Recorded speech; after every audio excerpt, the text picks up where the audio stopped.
Hey everybody, what's going on? It's yours truly again, Kat Rio, the girl with 9 lives. And this is my weekly recap. So, I think I have blueberry in my teeth. I can't tell you how many times I've just eaten before I make these videos, and I always have to burp or something. It's really not cute, but oh well.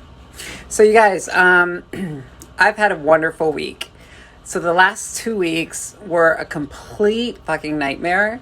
And that's because the universe is all about balance. And, well, that says it all, right? So some weeks are going to be good. Some weeks are going to be bad. You just have to have acceptance that that's just the way life is. You can't have good if you don't have bad. They go hand in hand, you know? They're like two sides of the same coin. So now that I've learned that, I learned to take it all in stride and not be so melodramatic and ready to jump off a cliff every time that something goes wrong. So that means I'm making progress. Yay!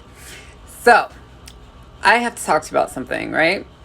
So this week was a week of making connections with people. As you know, I had mentioned that I had been released from my job at the barbershop. So I'm quite all right with that because I really didn't like working there anyway. The people that worked there never warmed up to me, and the actual clientele was a little lackluster, if you know what I mean. I've come to realize that the barbershop industry is just over inundated here in Fort Lauderdale. There's like a barbershop in every corner, literally. And that makes for too many barbershops or too many people competing for the same clientele. And no shop seems to be busy nowadays, but maybe I'm wrong. Maybe that's what I'm telling myself. I don't know. But I'm ready to try something. And the reason why I'm learning to try something different is because there's one thing that I've realized in 4 years, and that there is no place for a trans woman to be in a barbershop because they just don't want a trans woman cutting their hair. And maybe there are some trans women out there that are barbers and they have a different experience. And if that's the case, please tell me, because I want to find out, is it just me or is it the fact that that's just the way men are? I just don't know. Actually, one of my dreams is to open a barbershop just for trans people, and a hair salon, like both. Not exclusively just for trans, but a trans-friendly place where we can advertise that and have people come in. It's like a really comfortable place for them to do their hair and all that shit, Because what cisgender people don't realize is that everything we do is a little bit more difficult, or sometimes a lot more difficult than what it is for them. Because last Saturday, I met this really cool guy. His name is John Thorpe. And he's part of this Gay and Lesbian Alliance real estate thing. And he's a very interesting guy. And it was very serendipitous how he and I met. He is a couple years older than me, gorgeous. But he don't play for my team, so lucky him. Anyway, but I'm fascinated by him because we got to talking, right? And I've been having this desire that I want to make a difference in the world. That's why I started this channel. I mean, at first I thought I started it because I needed a place to vent. But then it took on a life of its own. And I started to realize that it was going in a different direction. One of more of education and awareness, right? And then it started to light a fire within me. So I kept just going with it. I wanted to just find out, where is this going to go, And what I found out is that I have this strong desire to unite the community. At the same time, I want to help trans people be safer. I want to help trans people be more accepted in society. So by me making this channel, it's in hopes to normalize us and for people not to be so put off by us and want to hurt us, because we are often attacked daily. There's not a day that goes by that I don't have somebody accost me verbally or say some really rude shit to me or just give me leering, horrible looks, So it makes things uncomfortable. And I know that we're far from having society accept us entirely, but it's little steps that we take. Change can happen bit by bit. It reminds me of this story that I heard about. There's this place somewhere in England where the water drops the water droplets start to form a formation on the rocks because there's like a lot of like calcium deposits or something in the water. And so there's all these cool, really cool like formations that the earth naturally makes because of these droplets of water. They just accumulate on a rock, for example, and it becomes this elaborate design thing. And it's really neat, you know? And it reminds me of how change takes place. It takes place sometimes very slowly, you know, bit by bit. So I know that it's probably going to take a long time, maybe not even in my lifetime, but I want to plant the seeds of change right now. So where John comes in is that him being there at the time that I was there, which was my last day working there at the barbershop, and him belonging to this Gay Lesbian Alliance organization, and then talking to him about my experiences as a trans by the gay community.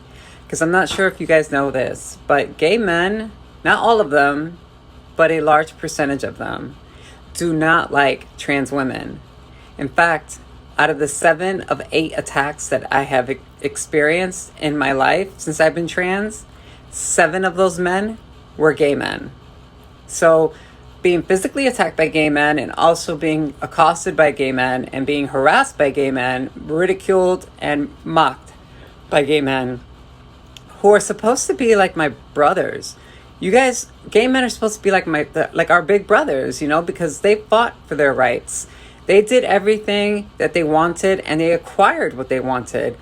Gay marriage, the ability to have children and adopt, you know, these are all things that they're in politics, you know, they've achieved so much and well deserving of it. However, being empathetic towards trans people, being kind to trans people, kind of taking us under their wing, what they did was they turned their back on us. A lot of them want to drop the T off the LGBTQ acronym. And I can't tell you that as often as I go into Walton Manors, whenever I walk around and I'm crossing the bars or the restaurants, the gay men are the ones that are making really rude comments about me loud enough that I can hear. And they're the ones that are laughing at me. Straight people I have no problem with. I go to a straight cisgender bar and nobody fucks with me, not one person. I go to a gay bar and I get bumped by my shoulder. I get things spilled on me. I get people that won't get out of my way if I'm trying to walk through a path. I mean, it's really fucked up. And I don't really know why that is. There has to be something psychological to it. Because there's no reason why gay men who are a marginalized, discriminated community should be that way towards us. Now, please keep in mind, I don't hate gay men. In fact, most of my friends are gay men. But there is something that needs to be told about this because this has to stop. We need to come down and have a conversation, an uncomfortable conversation, but a conversation nonetheless. Trans women and gay men, because gay men have no issue with trans men. No. In fact, they're a fetish for gay men. So trans men are okay. But when it comes to trans women, we're a second-class citizen to them. And we're tired of it. And we're not going to put up with that shit. And I think that we need to talk about if we want to unite the community and not have this be so divided, then we're going to have to bring this out into the open. And it's an ugly situation, but it needs to be exposed. So by meeting John, he invited me to a mixer at this bar in Walton Manors. And when I arrived there, he was so gracious to not only buy my drinks at the bar because he's a real man and he has class, but he also introduced me to 2 other guys that were really neat and really cool, and I loved meeting them. One was named Derek. Derek Lee is a guy that works with John Thorpe, and Derek and I just hit it off because we have so much in common in so many ways. And then I met this other guy named Tim, and now I got invited to this roasting, I don't know what it is. It was like it's like a class about public speaking, because although I've been trained in public speaking, I can always be better. So now we've been invited to this thing with this guy, Tim, who was so nice to invite us. And so I see all the things coming together. Everything that I want to do is starting to come together. That's why it always goes to show that if you just make one right decision, everything falls in line, you know? So I'm really happy. And another thing is this guy that I've been kicking it with for the last couple days. He's really cool. I like him. I don't like him like I used to like Mr. James, but I like him enough. And I've been having a good time with him. So let's see how this goes. I don't think anything's going to materialize out of it. I'm just going for the ride, literally. And I'm just kind of like feeling it out and just having a good time. I just like people. What can I say? And I like men specifically. So all in all, it's been a great week. I'm so happy. And tonight, I don't know what I'm getting into tonight, but I know I'm getting into some kind of trouble, honey, because I am feeling myself. And this new hair, she is looking so cute, boo. Okay. Well, anyways, guys, I'm going to be out. I will drop another video in a little bit, maybe tomorrow or the next day. So stay tuned, be aware, watch out for it. What I want to leave you with is, what are some of the things that you want to do, passions that you guys have, that you can use your situation to help other people? Think about it, leave it in the comments, and please don't forget to like and subscribe. I always forget to say that before I begin the show, but I said it now, so now you have no excuse. Anyways, thank you so much. I'll see you guys later. Bye.